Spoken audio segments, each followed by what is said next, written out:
What's up, everyone? So it's Cameron coming back at you again with another short video. And today is my birthday. So this is going to be very short as I'm celebrating this day. I love celebrating my birthday, not going to even lie. But instead of focusing on a newer cognitive distortion, I kind of just wanted to briefly encourage you just for the last couple of distortions that we have explored. This picture, I love taking pictures, and this one was, of course, taken in the mountains in Virginia. And I want you to look at this picture closely. If you notice in front of you, you can kind of see. I mean, you can see the colors. You can see, like, it's different plants out there.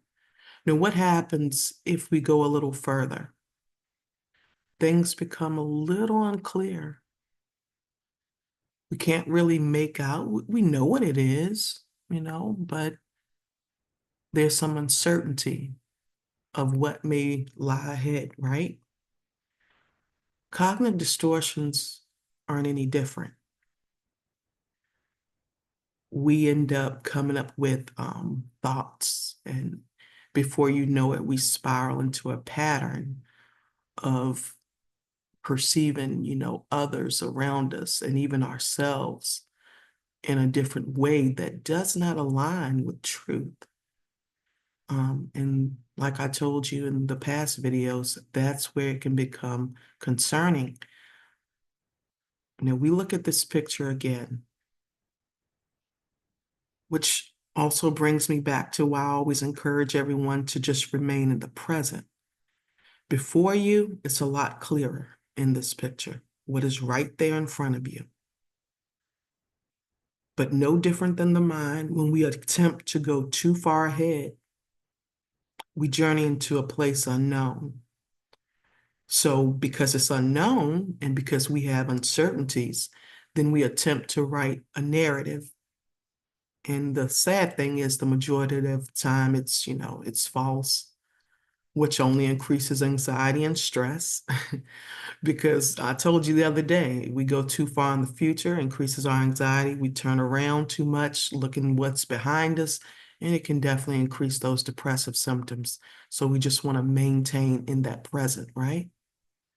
I don't know how many of you have ever been on a plane and you're in the airport and it's so much chaos. I mean, I often think of O'Hare and everybody just has the same look on their face of confusion, right?